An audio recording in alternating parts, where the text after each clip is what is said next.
Bonjour à tous, aujourd'hui vais vous parler de la nuit noire de l'âme du runner. Alors, pour vous qui êtes en parcours sacré et notamment celle de Flamme Jumelle, euh, vous avez vécu la nuit noire de l'âme très rapidement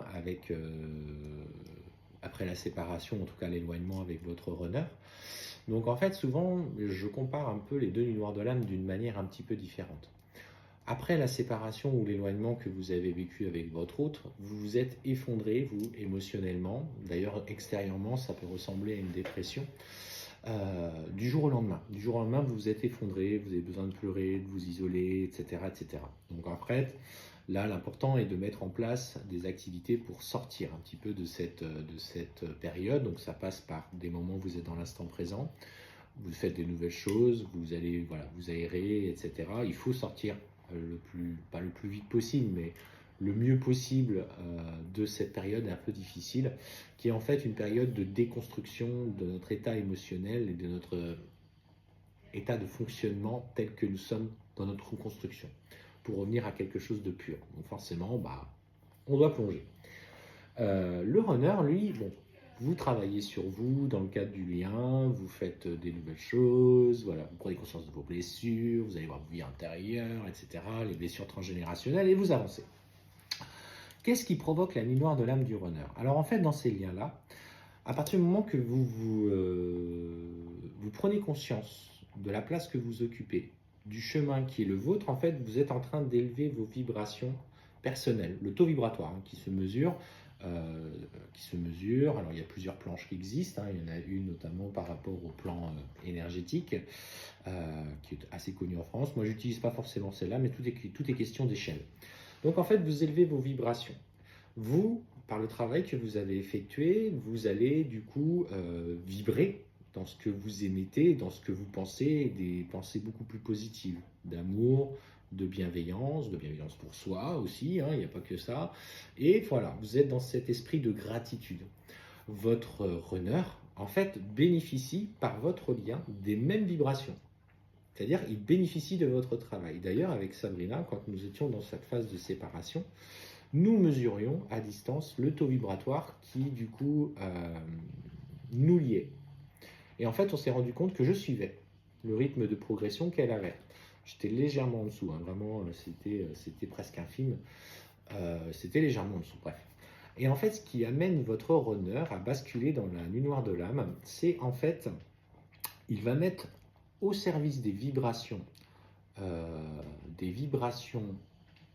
du lien, a forcément son schéma de pensée, parce que lui, il n'a pas encore changé, il n'a pas encore travaillé. Donc en fait, tout ce dont il a peur, tout ce dont qui l'inquiète, tout ce dont il a peur de perdre, ses mauvais comportements, ses pensées tentatrices, tout ce qui en fait va penser et vibrer, va lui être amené beaucoup plus rapidement. C'est comme ça que fonctionne la loi de l'attraction, et notamment en accord avec les vibrations. Si vous avez des vibrations hautes et vous avez des mauvaises pensées, vous allez irrémédiablement attirer à vous ce que vous vibrez.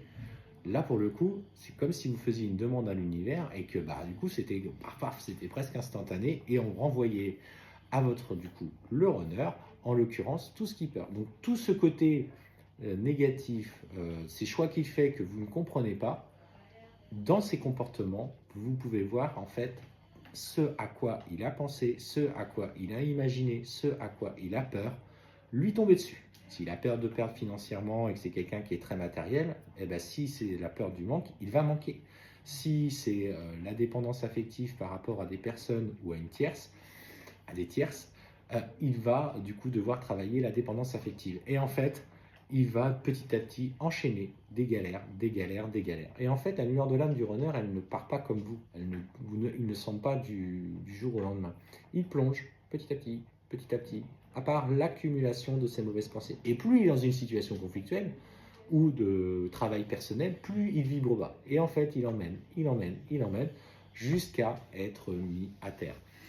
Alors, c'est pour ça que la lueur de l'âme du runner, elle dure beaucoup plus longtemps. Elle dure en moyenne 9 mois, 1 an. Alors en plus de ça, si c'est quelqu'un de têtu et de cartésien qui a du mal à ouvrir les yeux, c'est quelqu'un qui peut sombrer vraiment très très bas.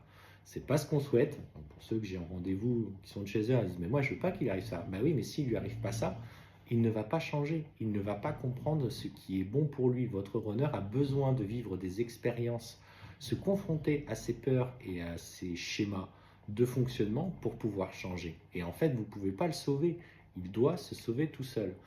À ce moment-là, le runner a une tendance à vouloir revenir vers le chaser, en disant, bah, surtout si vous avez parlé spiritualité, qu'il sait au fond de lui que voilà, c'est ce que j'ai fait, j'ai demandé du coup de l'aide à Sabrina. Et à ce moment-là, sa réaction de me dire a été, tu dois te sortir de ça tout seul.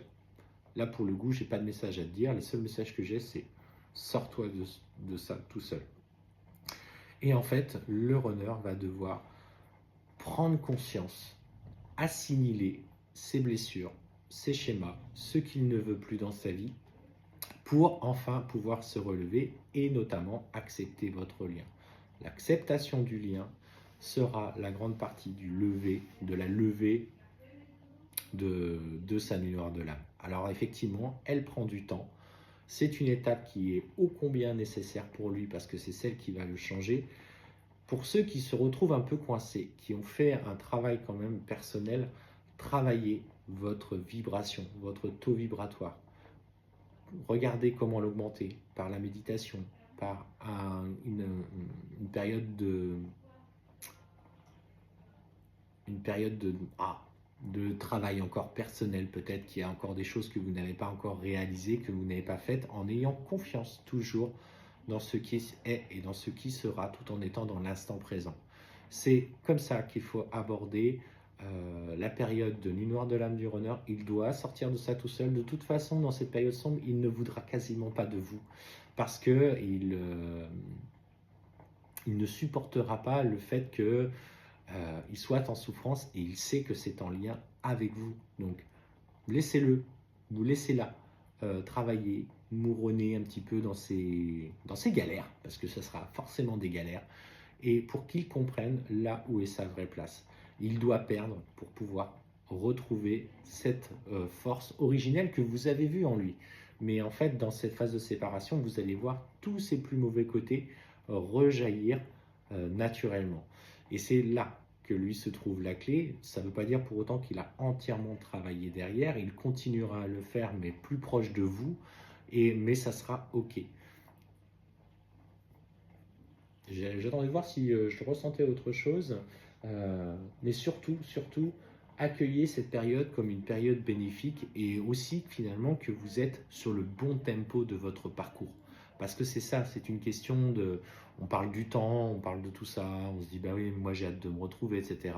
Mais le fait de voir votre runner dans ces moments-là, vous pouvez déjà déterminer par vous-même que vous êtes sur pas sur une fin de parcours, mais vous avez fait le gros du travail qui vous est demandé, vous.